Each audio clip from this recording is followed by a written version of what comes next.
there appears to be a bit of a mess on the internet, and I'm going to have to be the one to clean it up. I don't do videos on people who talk on this site, other users. I haven't mentioned a single user in over 2 years now at this point. This is because I think useless drama always crops up when you specifically target people as opposed to mentioning ideas themselves. But I'm going to have to make an exception for this video in particular, because what happens is there's a new guy, and I always try to be encouraging around new vloggers because it's really rough nowadays to, even rougher than it was before, to gain an audience. So I try to give him exposure through comments of my own, activity feed, the whole 9 yards. So there's this one guy, his name is universedestroyer, and I've been commenting quite a lot on his videos. And sometimes it's dissent, sometimes it's just offering a different perspective, that sort of thing.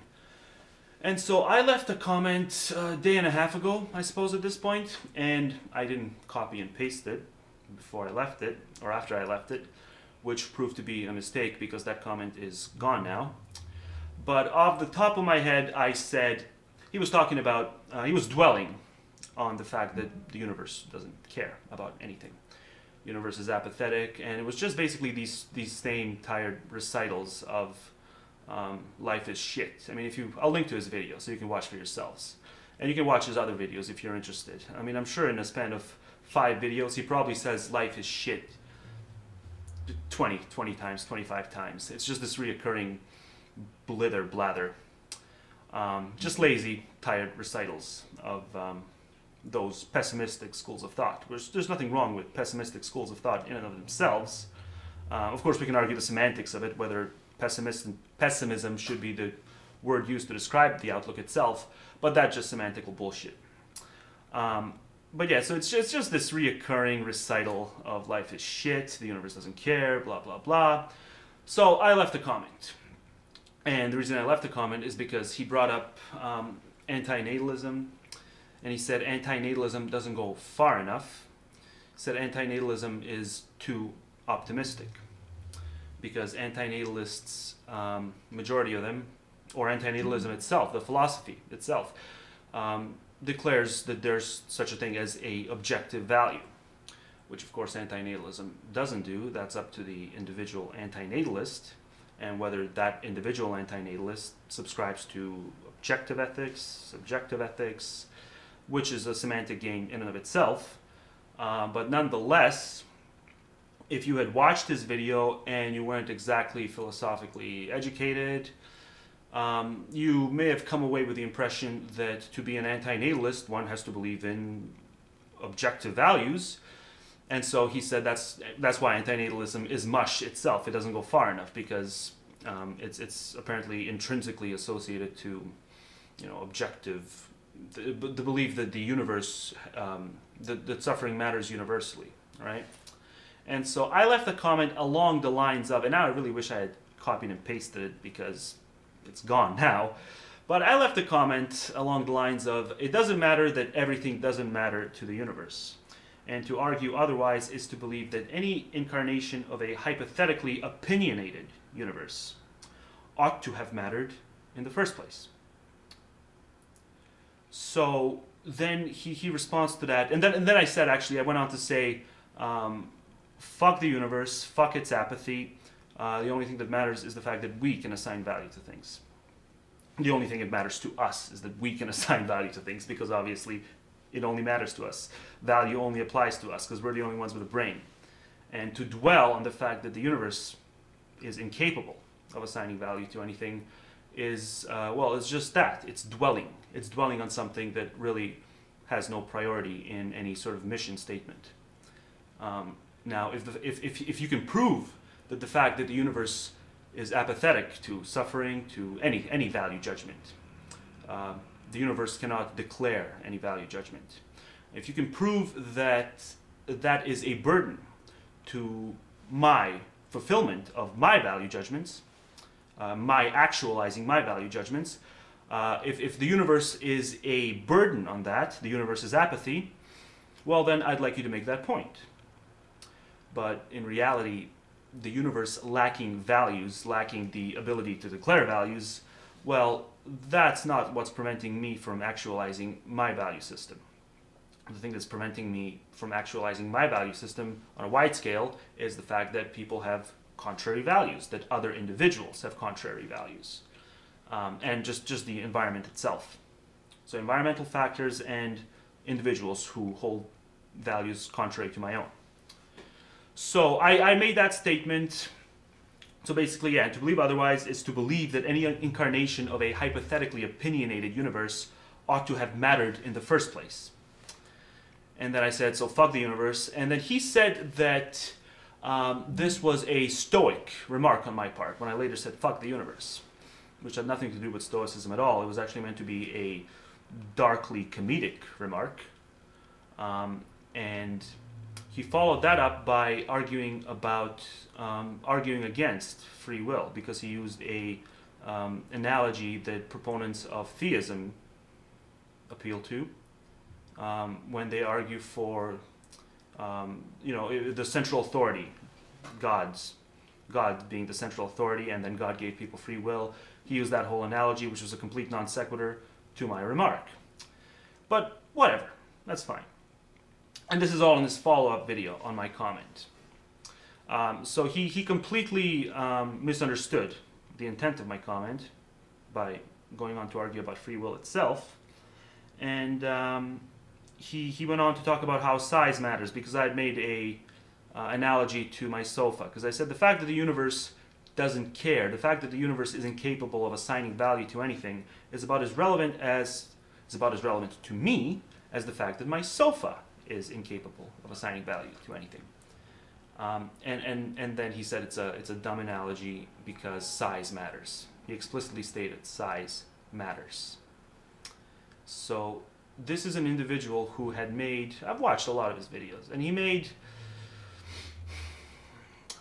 I want to say over 25 remarks in his entire YouTube run so far. At least 25 remarks about how life is shit and how nothing matters. And here he goes and he says that size matters. So why do I have to believe that size matters from the individual who says that nothing else matters? So basically, I'll link his whole video where he addresses my comments, and he spends a good 12 to 13 minutes on my comment alone. So in light of this, I left 2 additional remarks, and I actually copied and pasted these remarks into a Word document after posting them, because I had a sneaking suspicion that he would remove them, which he, in fact, did do. So this is what I wrote to his complete non sequitur. Nice straw. You assert that size matters after going on about how nothing matters. Me explaining why your criteria for what ought to matter is inconsistent and philosophically inept does not make me an optimist, and to assume I am one borders on trolling. Instead of bringing up free will for no good reason, I'm a determinist, why don't you outline what exactly you think is currently lacking in the universe that would have otherwise made anything matter universally? Anything you come up with can be dismissed on the same grounds we currently use to dismiss anything mattering universally. The only abuse of language, he accused me of abusing language. The only abuse of language here is invoking the word matters without specifying that it has to matter to someone, i.e. matter to Bob. Just the name I used for an example, it's a common name. Values are human constructs. I never said my opinion is better than the universe's, which he directly accused me of saying, which I didn't. I never said my opinion is better than the universe's. The universe is incapable of having opinions. The entire point was to convey to you the absurdity of comparing it to me and saying it ought to matter to me that it doesn't have opinions. But fine, carry on being a brick wall. So he devoted 12 minutes to my initial comment, and so I left 2 follow-up comments. And that was going to be the end of it. If he had replied to me again, I wouldn't have bothered with it, because based on his 13 minutes that he spent on my question, or my initial remark, I realized that this was, like I said at the end of the comment, this was pretty much a brick wall. But I just wanted to leave those additional comments as well, just for the hell of it. And so I saw that a few hours passed, I didn't get a reply, and then I decided to go to his video again. The video in which I left 2 comments. These last 2 comments I just read. And to my surprise, but not really, Yeah, he deleted those 2 comments. And if he had only deleted these 2 comments, I wouldn't be making this video. But then I went to the original video where I left the 1 comment, the original comment, which initiated his 12 to 13 minute response to that comment in a video form, and I found that he deleted that 1 comment as well. So maybe this is just me, and I typically don't care when people want to block, and he blocked me as well. But when people delete comments and block, well, it should probably be, they probably shouldn't do it in a circumstance where they have actually spent a good amount of video time addressing the comment itself. If you're going to address a comment in a video, it's really, really cowardly to then go on to delete that comment, especially if you butchered the comment as badly as you did in your response to it. Now, I can't say for sure that he butchered it intentionally. Maybe he did. Maybe he actually does have some sort of an inability to comprehend the intent of the comment, the initial comment I left. But he did, nonetheless, butcher it extremely. And now anyone who views his video can actually go to the original video to see my original comment. They can go to the original video, but my original comment won't be there. So I just wanted to do this video. I'm going to paste the 2 comments which I kept, the 2 follow-up comments. I'll paste them in the underbar, and I'm going to do this every time from here on out. Every time somebody deletes my comments or blocks me, I'm going to do a follow-up video and explain the nature of the circumstance. Because I was not getting personal with this person.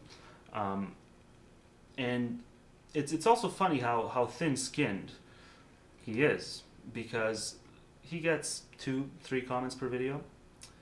I used to get over 100 comments a video a while back when I was far more active on this site. And comments really critical of not only my arguments, but of myself as well. And I never once deleted a single comment. And yet this person who's supposed to be resolved and who's supposed to think nothing matters, can't even take 2 negative comments and has to delete them. And well, now that just prompted me to do this video. And yeah, this is going to be a general rule from here on out. You delete one of my comments for no good reason, where I don't attack you, where I don't do where I don't even imply anything personal, when I simply refute what you said. Well, you delete those comments. I'm just going to do a video and post the 2 comments in the underbar of the video. And yeah, every comment I leave from here on out, I'm doing a copy and paste on it, and I'm putting it in a Word document. So yeah, hopefully we get new people posting on this site who actually appreciate you giving them an avenue through which to spread their message by having them appear on your activity feed. Because this guy sure as hell is not going to get anywhere with his message if he keeps being so thin-skinned. So yeah. And he's also pretty much every optimist's wet dream. He's every natalist's wet dream, because he really is a stereotypical dweller on things that are irrelevant for the reasons that I've explained that they're irrelevant. And he's not just pointing out that the universe doesn't care. He is pathologically dwelling on it. If you actually look at how much repetition there is in the videos, life is shit, life is this, life is that, blah, blah, blah, the universe doesn't care. There is something to be said about this one-size-fits-all perception of anti-natalists that natalists still have. I'd like to be able to get on here and to say that it's a grotesque exaggeration 100% of the time, and natalists need to rid themselves of this perception of mopey people. But people like this guy, Universal Destroyer, prove them right. So yeah, perfect. They're every natalist's and optimist's wet dream, because they do dwell on things which you don't need to dwell on. Recognize that the universe does not care, that the universe is apathetic, and then carry on from there. And if you have your own values to argue for, and if the universe's apathy does not obstruct you bringing those values into fruition, why would it make sense to dwell on the fact that the universe is incapable of declaring any value? Beats me. And I asked him to, in the original comment, I asked him to explain why exactly it should matter to me that the universe doesn't have a value system. Why should that matter to my brain? If I have things that I believe in, certain right or wrong things that I believe in, well, I'm going to argue for those things. And the only obstructionists are individuals. It's not the universe. And it doesn't get any simpler than that. So yeah, that's pretty much all I wanted to do in this video. And on top of that, I mean, he's really not the only one who is refraining from engaging in any atypical, engaging in having to address atypical critiques, because I did it was a fairly long blog on antinatalism, and I posted it a couple of days ago. And it has about 45 hits so far, and 5 of those hits are mine, but that means 40 hits are from other people, presumably other antinatalists who are going to take the time to read that blog. And yet, despite the fact that there's 40 hits, there's only one comment on that blog. And the one comment itself doesn't really address the thought experiments I raised for the purpose of getting an answer and expanding the discussion beyond the standard natalist, antinatalist, repetitive. It's just arguments that I cannot sit through anymore, and that I haven't been able to sit through for ages because they're too darn repetitive. And I really thought I'd get more participation out of it, especially since the damn thing got 40 hits. So 40 hits, one comment, and the one comment didn't even address the thought experiments raised regarding the irreconcilable value clashes. So that's disappointing. So I guess I'll link at the bottom of the underbar the blog as well, and any antinatalists who are interested in dealing with the thought experiments raised can feel free to do so.